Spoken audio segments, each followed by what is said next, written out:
Today we're going to solve the second type of compound inequality, the OR compound inequality. In the last video, I discussed the other type of compound inequality, the AND problem. So the three steps for solving are the same. When you solve compound inequalities, first you've got to make sure you're clear on each inequality that you're going to solve. So you write your two inequalities. Next, you solve those using steps very similar to solving an equation. The only difference is that if you multiply or divide by a negative, you reverse the sign. And last, you have to communicate your solutions. Equations have a single solution, but inequalities have a group of solutions or a range of solutions. So you have to find a good way to communicate that. And there are three different ways we're going to examine. First, you could use a number line. Second, you could write your solution set in interval notation. Or third, you could use set notation. Here's the compound inequality we're going to be solving. Notice the connection of OR. That means that solutions must make either problem true, not both, either. Let's solve each one. Because we do already have step number one covered, we've got our two inequalities that we need to solve.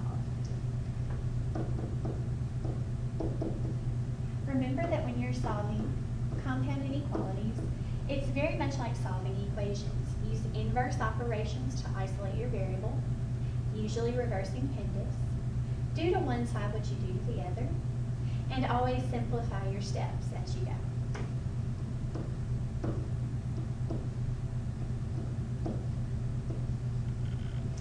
So we know that one group of solutions are less than -2.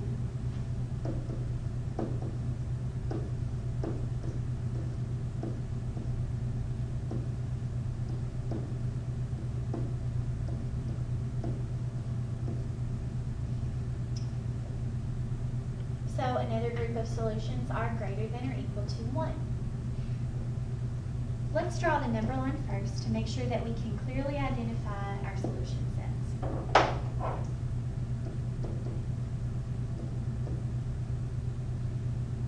-2 is a boundary of solution, so I'm going to circle it. And 1 is a solution, so I put a point at 1. I need to show that numbers less than -2 are solutions, so I'm going to draw a ray extending through very, very small negative numbers, and we could describe that whole group of numbers as negative infinity. And all numbers greater than or equal to 1 are solutions, so that would be numbers to the right of +1. Going through very, very large numbers, millions, billions, to describe that group of ever-extending larger numbers, we're just going to label that side of our graph as positive infinity.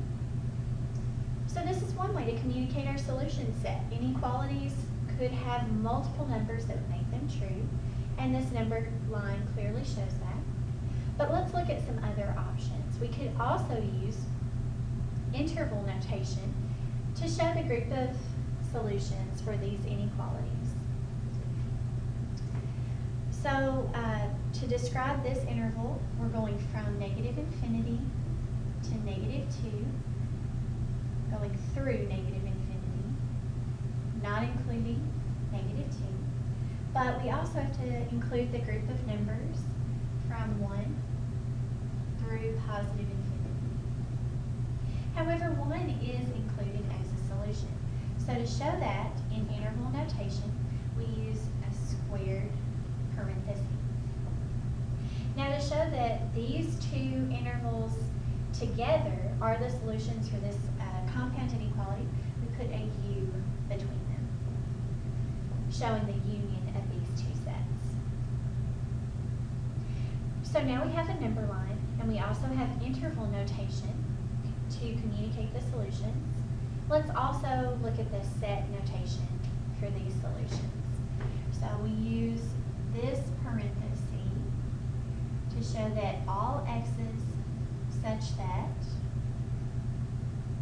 they are less negative 2 or x values greater than or equal to 1 are solutions. So here's an example of an or compound inequality. Notice the graph showing two rays going in opposite directions. And in interval notation, we have to show the union of our two sets, because if it's a solution for either, it solves this or compound inequality. And last, we've got our solution set written in set notation.